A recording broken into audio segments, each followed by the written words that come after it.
Será que há alguém nesse auditório,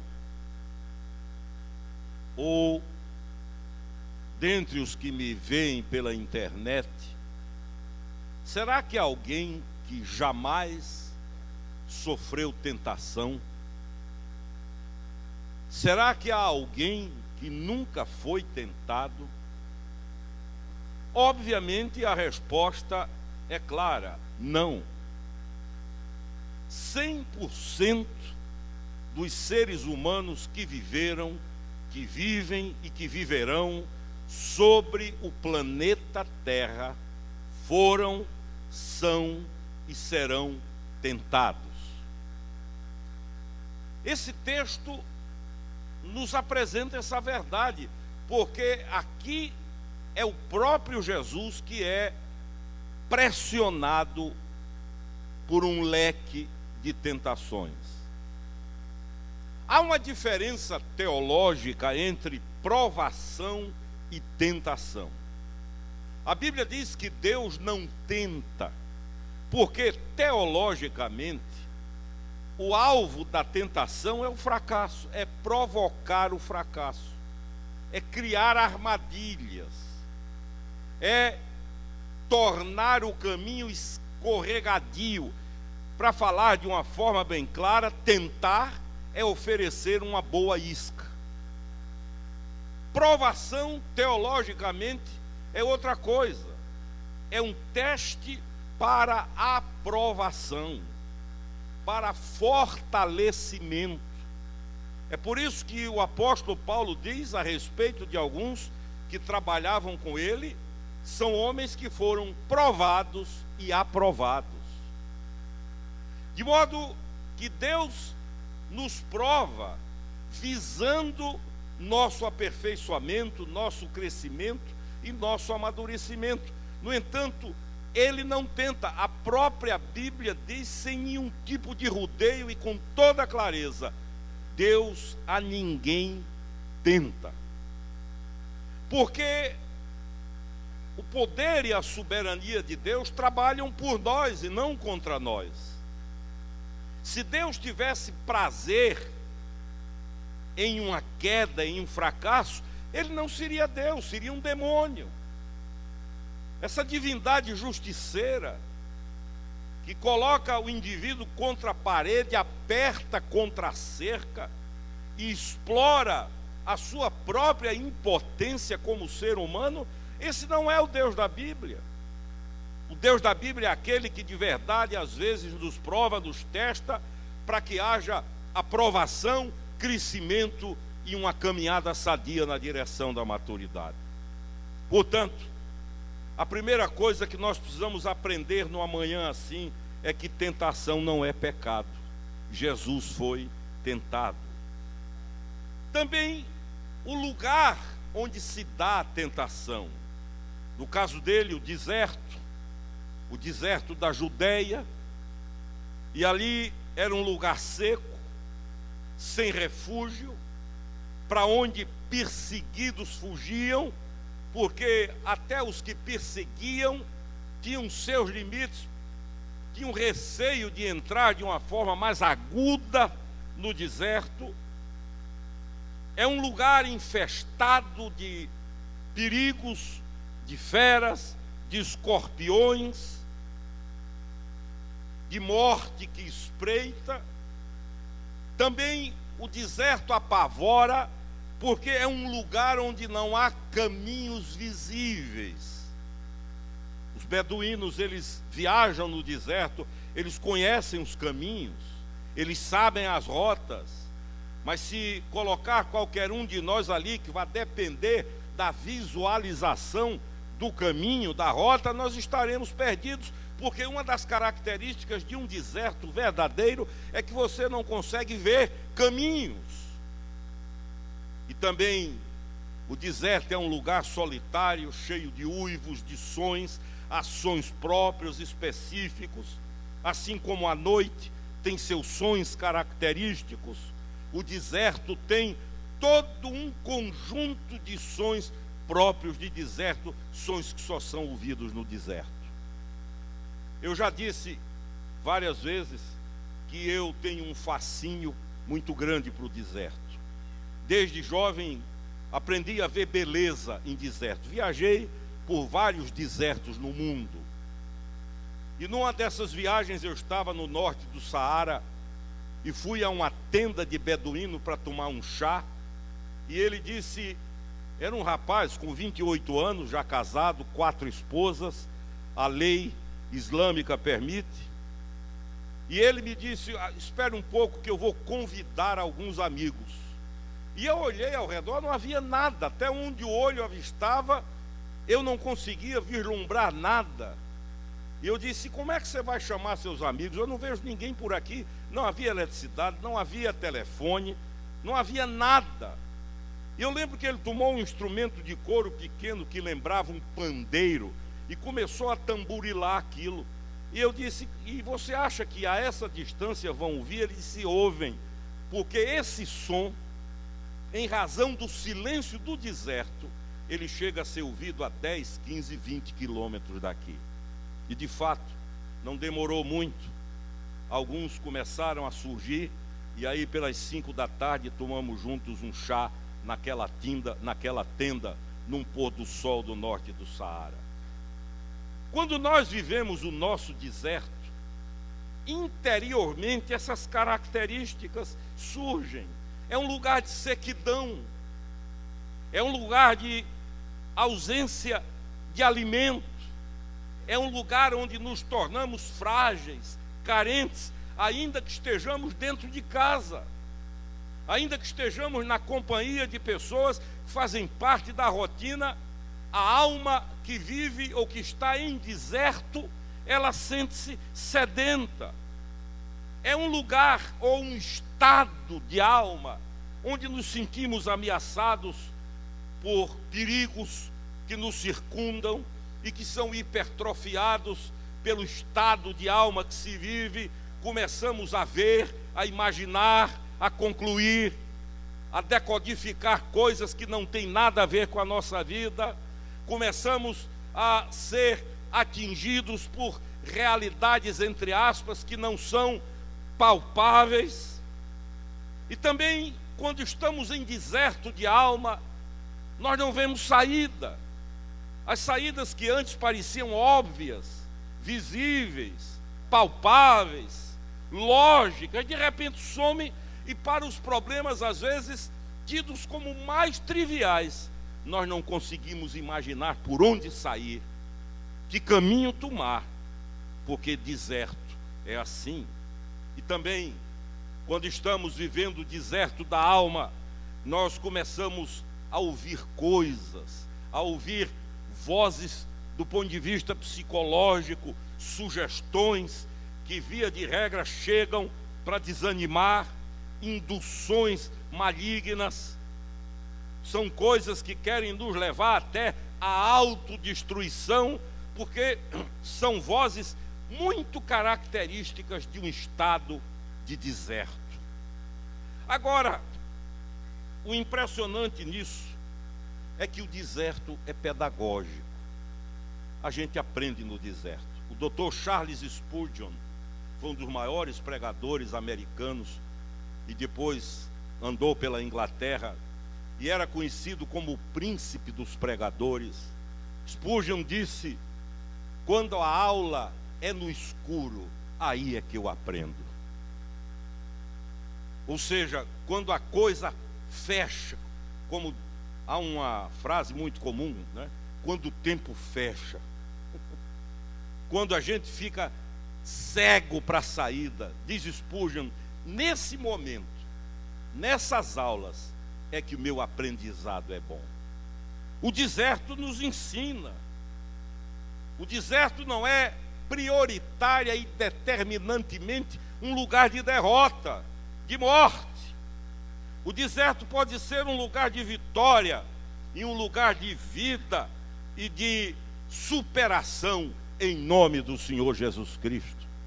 Se o próprio Espírito Santo permitiu que o Senhor Jesus fosse levado ao deserto, para o mal não era, é porque havia algo a ser ensinado. E lá na carta aos Hebreus, o autor diz que ele, Jesus, aprendeu a obediência pelos sofrimentos que teve. A tribulação, diz o apóstolo Paulo, produz isso, perseverança. A perseverança produz esperança. Nós não nos damos conta, mas Deus está construindo a nossa vida.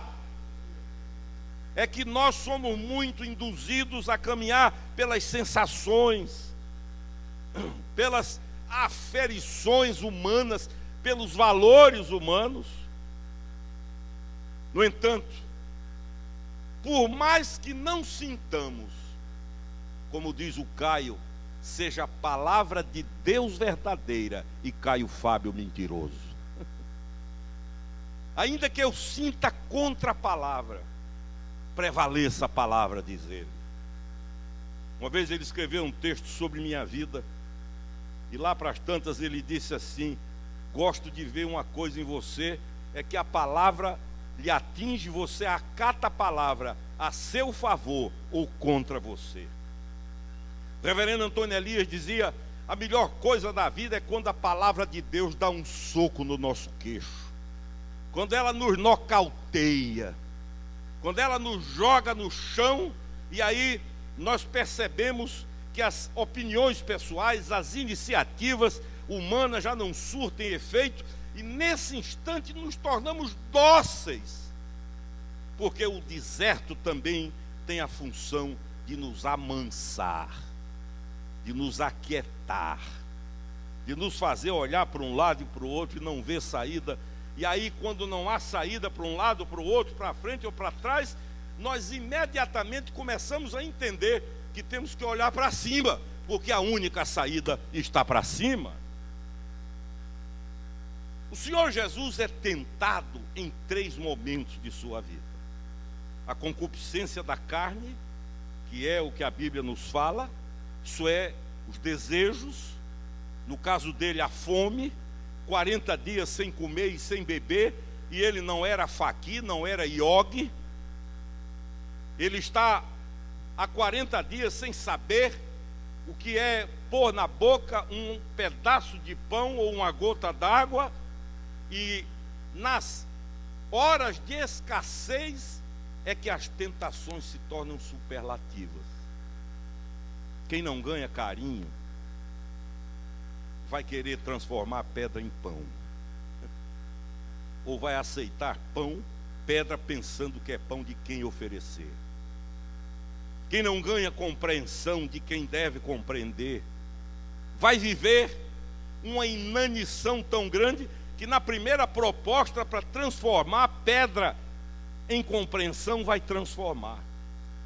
Quem não ganha afeto, quem não ganha amor, quem vive no deserto dessas coisas, de repente corre o risco de começar a querer transformar pedra em afeto e pedra em amor. O Senhor estava há 40 dias e a proposta é essa. A outra tentação é o que a Bíblia chama teologicamente de a concupiscência dos olhos. São aquelas tentações que você, o que vê, quer. Eu recebi uma senhora no gabinete que me disse o seguinte: bispo, eu não posso entrar num shopping. Eu vejo uma vitrine e começo a tremer. E aí compro o que não preciso com dinheiro que não tenho. E aí eu concluí, aí quando chega a fatura, você põe a culpa no diabo. A concupiscência dos olhos é quando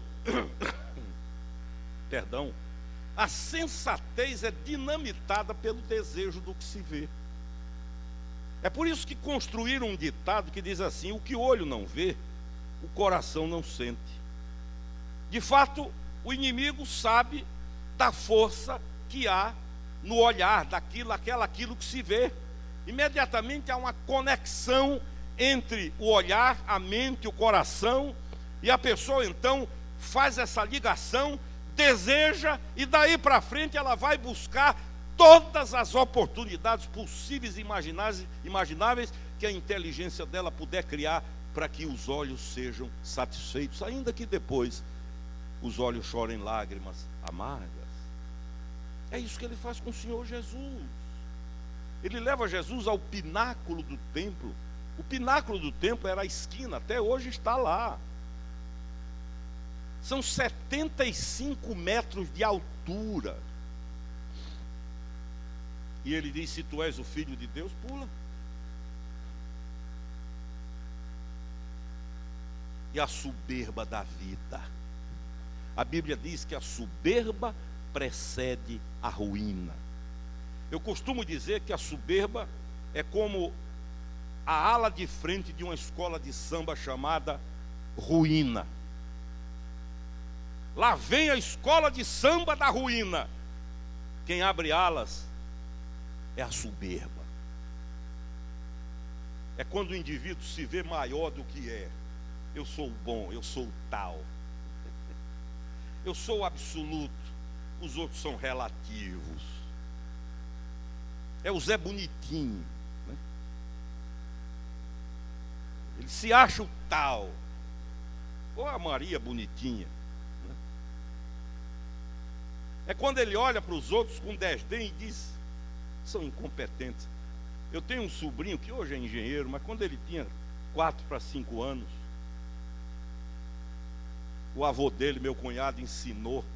E ele chegava junto da gente, cruzava as mãos assim, com 3, 4 anos de idade. Uma vez eu estava na rede deitado, aí ele chegou, galeguinho, com as mãos para trás, olhou para mim e disse: tio, eu digo: fala, você é um incompetente. Eu nunca mais esqueci daquilo. E tinha mania de chamar os outros de incompetente. Felizmente não ficou assim. Mas há pessoas assim. Eu já disse aqui que eu tenho um amigo, encontramos com ele recentemente, que até para errar ele achava que errava melhor do que todo mundo. No meu tempo de adolescente e rapazinho, tinha uma palavra que a Ribas lembra. Chamava o cara assim de pabuloso. Não sei nem o que é. Acho que hoje nem existe mais, mas o contador de vantagem, né? Ele sabe tudo, ele faz tudo. O que é que Satanás faz com Cristo? De repente, num relance, mostra os reinos do mundo, a força do sistema, o poder de Mamon. Mamon era uma divindade, e essa divindade era o dinheiro.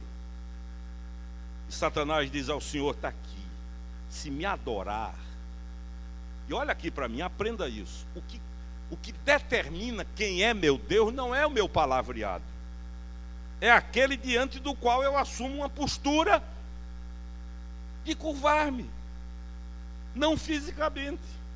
Então eu posso passar um ano pregando aqui, mas se minha atitude for outra, o que vai determinar a minha divindade não é o verbo, é a atitude, a postura. Tudo isso te darei. Mentiroso. O problema de Lúcifer é que ele mente tão bem que muita gente acredita. Aliás, a Bíblia diz que ele é o pai da mentira, ele mente desde o princípio. O Senhor Jesus disse: nele não há verdade. Agora, o discurso é bonito. Ele mostra os reinos do mundo, os impérios, a pujança da economia mundial, e diz: tudo isso eu te darei, se prostrado me adorares. A Bíblia nos ensina que nós somos reduzidos a esses 3 tipos de tentações. Todas as tentações se encaixam aí. Ou somos tentados pela concupiscência da carne, isso é, pelos apetites, pelos desejos da nossa estrutura física, pelo que o corpo reclama, pelo que o corpo quer, pelo prazer do corpo, ou do prazer pelo prazer. Somos tentados pela concupiscência dos olhos, é olhar para os outros, para as coisas, e não descansar enquanto não tem, e é um saco sem fundo, porque quanto mais tem, mais quer. Uma vez um sobrinho de um banqueiro entrou comigo no banco do tio dele no Rio de Janeiro, apontou para a cadeira do tio e disse: um dia eu sento ali, custe o que custar. Não há limite. Chamava isso de determinação. Todos nós somos tentados pelos olhos. E a soberba da vida, porque, querido, olha aqui, Soberba não depende de condição social, soberba não depende de condição intelectual, soberba é patologia espiritual. Você pode encontrar um mendigo soberbo. Uma vez eu saí do Teatro da OSPA em Porto Alegre, da Orquestra Sinfônica de Porto Alegre, uma noite fria. Fui pegar o carro, aí um gurizinho estava por ali, adolescente, eu dei uma moeda, ele jogou no chão e cuspiu. Digo, que indivíduo soberbo, rapaz. Está lá. Só que a soberba é um fator de tentação. E Satanás então usa essas três coisas para tentar Jesus. A primeira lição é simples. Olha aqui para mim. Nós somos tentados no que podemos fazer. Não adianta me tentar no que eu não posso. Se o inimigo chegar aqui e disser, transforma esse altar em pão, está perdendo o tempo dele. Isso não é tentação. Se ele botar um Boeing e disser, é seu, o piloto, eu digo que está perdido. O perigo da tentação é quando nós podemos fazer o que é proposto. Quando ele diz para o Senhor transformar pedras em pães, é porque o Senhor podia transformar pedras em pães. É por isso que meu velho pai dizia, se antes da conversão você foi alcoólatra, depois de convertido, passe longe de boteco. Não insista. Todos conhecemos as áreas fracas da nossa vida, porque nenhum de nós é imune a esses ataques. Então, você tem que estar atento aos ataques que são desferidos contra você, naquilo que você pode fazer. Porque no que não pode, me desculpem a franqueza, mas se Satanás tentar a gente no que a gente não pode, ele é burro, não é diabo. É um asno. A sutileza da tentação é propor o que você quer e o que você deseja e o que pode fazer. Em segundo lugar, ele apela à insensatez, porque a palavra sensatez quer dizer senso de direção, saber para onde vai. O insensato é aquele que vai para qualquer canto, basta que tenha atração. O insensato é aquele que, se alguém disser é ali, ele vai, é ali, ele corre, é acolá, ele vai. O insensato não tem senso, não tem direção, ele não sabe para onde vai. E já dizia o autor de Alice nos País das Maravilhas, que quem quer ir para qualquer lugar, qualquer caminho serve. Então a tentação torna-se relevante quando ela vê que podemos perder o rumo. E também a tentação da soberba, que era o tiro de misericórdia. Só um toque, uma ajoelhadazinha, uma fração de segundos. Se o senhor se ajoelhar, não precisa não ficar nem 1 minuto, 5 segundos está bom. É aquela tentação que leva a pessoa a dizer, eu vou só provar. Ou então dizer, uma vez só. É só essa vez, depois não faço mais. É aí que mora o perigo. É esse toque. Agora, como é que o Senhor Jesus vence a tentação? É aí que nós precisamos aprender.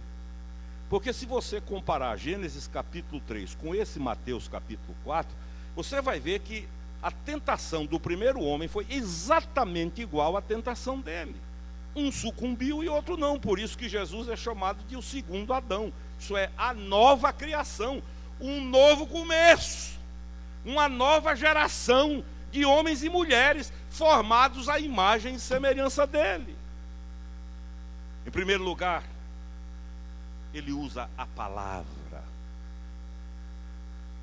A luta com Adão, quando a serpente foi em cima de Eva e Adão, e não tem esse negócio de maçã, isso é invenção, história da carochinha para menino dormir. Foi uma guerra pela obediência. Porque se você observar a criação, tudo tem um caminho, uma rota, e o homem também tinha, do céu ao céu.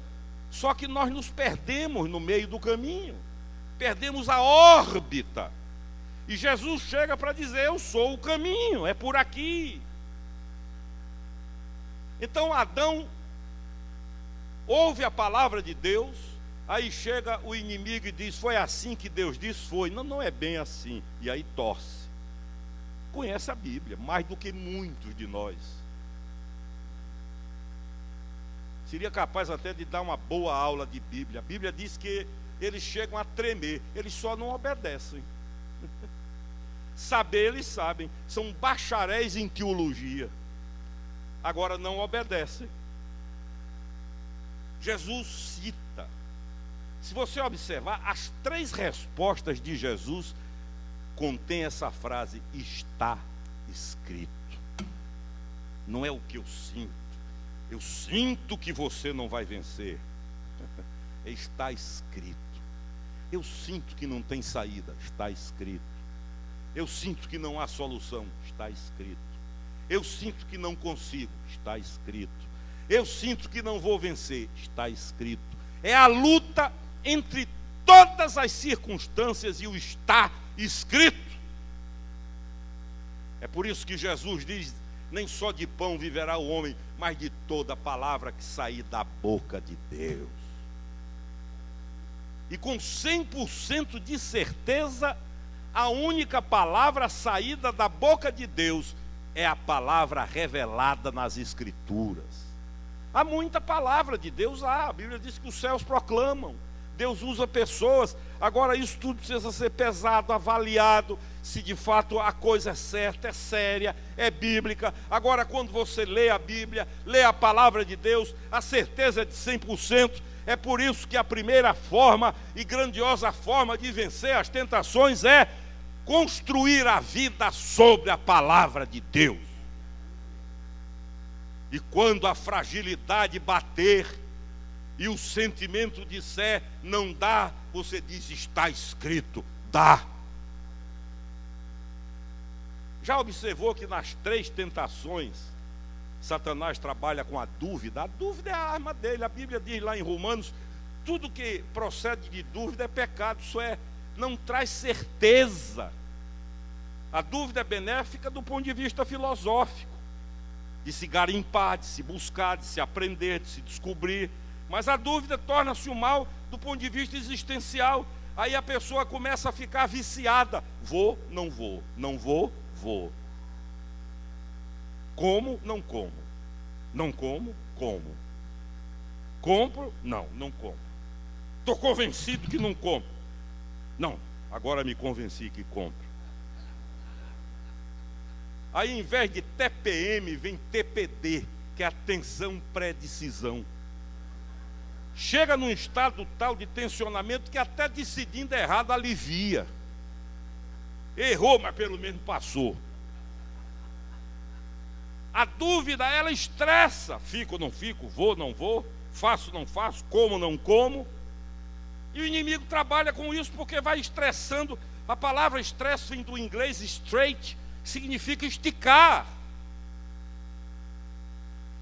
E se esticar muito, se o straight ou o estresse for muito grande, há ruptura, há surto, ataques psicóticos, obsessões, neuroses. E tem muita gente querendo resolver de forma espiritual doenças psicológicas. Por quê? Porque houve um estiramento, um esticamento, um straight, um estresse. E a dúvida é um dos fatores que contribuem para isso. Eu conheço gente que chegou à beira da loucura, coisa simples. Faço, não faço. E aí perde o sono, perde a fome. Daqui uma semana ainda está. Não faço, faço. Caso, não caso.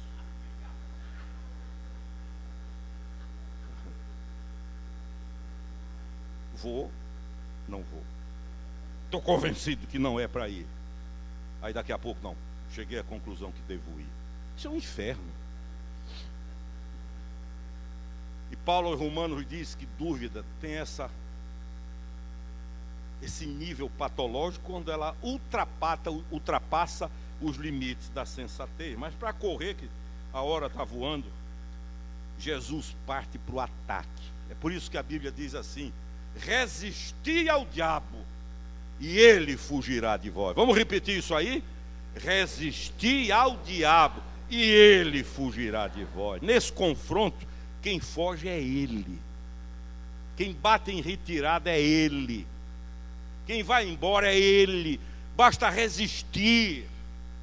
E a forma de resistir é dizendo, a palavra diz, será que você é filho de Deus? Será que é convertido? Será que isso não é um convencimento, uma lavagem cerebral? Está escrito. Será que Deus já não encheu a medida com você? Será que Deus já não encheu tudo com você? Você já ultrapassou os limites? Está escrito. Um amigo meu chileno diz assim: toda vez que Satanás coloca dúvida na minha cabeça se eu sou filho de Deus ou não sou, eu digo a ele: vá lá no cartório do céu e olhe o registro.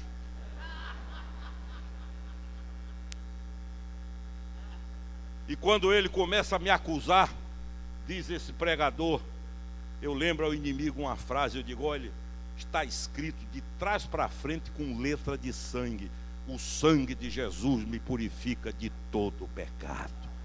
De modo que não tem para você. E orar, apelar, pedir socorro.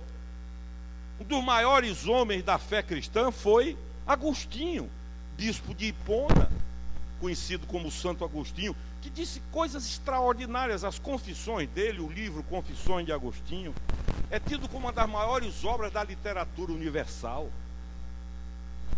Foi ele que disse: Deus não tirou a mulher da cabeça do homem para que não viesse a dominá-lo, embora exista. Também não a tirou dos pés para não ser pisada. E diz ele de forma poética, filosófica e teológica: Deus a tirou do lado para ser companheira, debaixo do braço para ser amparada e de perto do coração para ser amada. Pois foi Agostinho. A gente chama de Santo Agostinho, mas antes de ser Santo Agostinho, o negócio era sério. O drama de Agostinho era a incapacidade de dominar os seus apetites sexuais. Jovem, meninão, tinha uma mãe chamada Mônica que ensinava, dizia o caminho. Por outro lado, quando ele parava e o corpo gritava, ele partia. E nessa conversa, Agostinho, ainda antes dos 19 anos, viveu um romance com uma mulher casada. E ele viveu um inferno da alma, inferno psicológico, porque o que caracteriza o juízo é quando a palavra de Deus entra em contato com os nossos atos, e aí há o que se chama de avaliação, juízo. E ele conta que começou a refletir e a pensar: isso não vai dar certo. E aí começou a orar. E ele conta que orava assim. Ele dizia: Senhor Deus, ajuda-me a largar essa mulher, mas não agora. Era honesto. Era honesto. Não era um cara que queria viver de aparência, de maquiagem. Só que inteligente como era gênio. Ele chega à conclusão que aquilo vai dar em choro, em briga, quem sabe em luto. E aí ele muda a forma de orar. E ele diz que começou a orar e a dizer assim a Deus: Senhor Deus, eu preciso largar essa mulher, mas eu não consigo, socorre-me. Era o que Deus queria ouvir. Eu sei que é errado, agora se depender de mim vai ser assim. E você aplique isso a outras situações da vida. Eu sei que não é certo. Eu conversei com um velhinho e um velhinho feliz. Eu digo: como é que o senhor chegou a essa idade tão feliz? Ele disse: meu filho, logo cedo eu descobri que tudo na vida tem certo e errado, e eu resolvi escolher o certo. Tudo. A vida é uma série de bifurcações. Tudo que você for fazer tem o certo e o errado. Escolha o certo. Ele disse: eu passei isso para os meus filhos e eles para os deles. E Agostinho percebe isso. E o milagre acontece quando a gente chega ao Senhor e diz: Senhor, eu estou sendo tentado, eu tenho inteligência para arrumar desculpa, para argumentar, eu sou capaz de criar todo um teatro e todo mundo vai acreditar em mim. Agora eu sei que é mentira. quero dizer ao Senhor nessa manhã com toda sinceridade: se depender de mim, não muda. Não tenho forças, não consigo. Com toda reverência, e Deus sabe, é numa hora dessa que Deus se acovarda, fica frouxo. É o Deus do universo que afrouxa. Leia Miqueias. Deus não resiste a uma confissão de fraqueza. Há alguém que diz: eu não consigo, estou perdido. Se depender de mim, jamais acontecerá. Eu não preciso ser profeta para afirmar nessa manhã que muitos de vocês podem olhar para mim e dizer: é verdade. Eu conheço o meu ponto fraco. Eu sei onde eu sou demolida. Eu sei onde eu sou desmontado. Se eu quiser, ninguém vai saber. Tenho inteligência para montar todo um teatro. Mas o maior tesouro da fé verdadeira eu perco, que é a paz interior.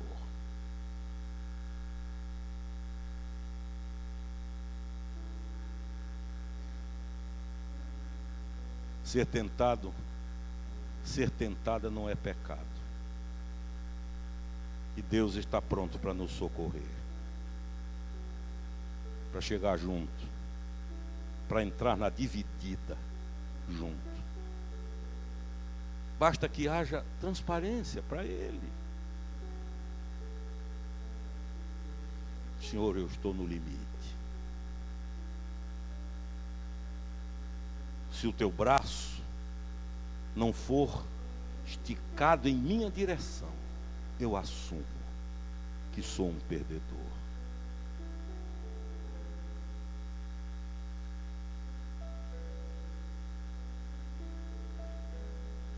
Nós vamos cantar. Eu queria, Carmen, que a gente cantasse aquele louvor de Sônia Hernandes. E tenha certeza que o que Deus começou na sua vida, Ele quer terminar. Lá no deserto, a tentação é grande. Você viu como encerrou essa história? O último versículo, o verso 11,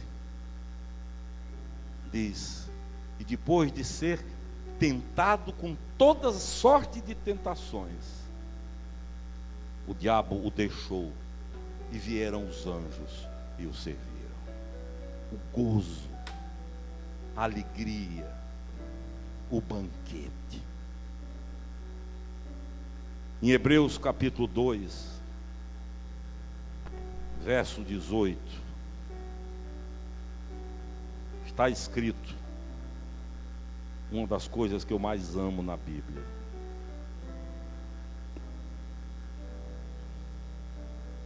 Pois naquilo que Ele mesmo sofreu, Jesus, tendo sido tentado, é poderoso para socorrer os que são tentados.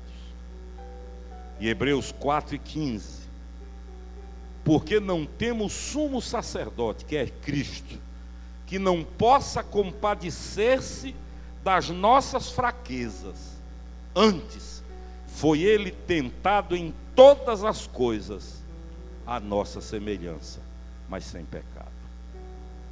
Esse é o nosso socorro, esse é o nosso refúgio, essa é a nossa fortaleza. Vamos ficar em pé.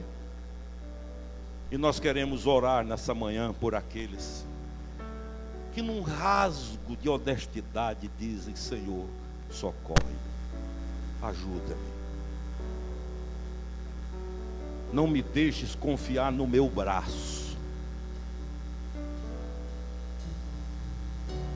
Dá-me o teu poder para vencer todas as tentações, sejam elas quais forem. Jesus foi injuriado, caluniado, difamado, traído, tinha poder para destruir quem quisesse. Ele disse a Pilatos: se o meu reino fosse desse mundo, eu chamaria os meus ministros, mas eu não sou daqui. Uma palavra reduziria a potência do Império Romano a pó, mas ele absorve. Porque ele aprende que é melhor fazer como Deus manda do que fazer como eu quero. George Foreman, que hoje é pastor batista, campeão mundial de boxe dos pesos pesados, um gigante, numa entrevista, ele disse: um dos segredos das minhas vitórias não é nem que eu batesse tanto, é que eu absorvia golpes. Os adversários ficavam irritados, batiam e eu cansavam de bater em mim e eu não caía, e acabavam eles perdendo. Às vezes você é tão espancado na vida, e as pancadas vêm de onde você menos espera, e você diz: mas se eu quiser, eu tenho como. Tem. Se eu quiser, eu dou o troco. Dá. Se eu quiser, ele me paga, ela me paga. Paga. Você é inteligente e sabe o que fazer. Agora, Jesus diz a Bíblia: entrega-se àquele que julga retamente.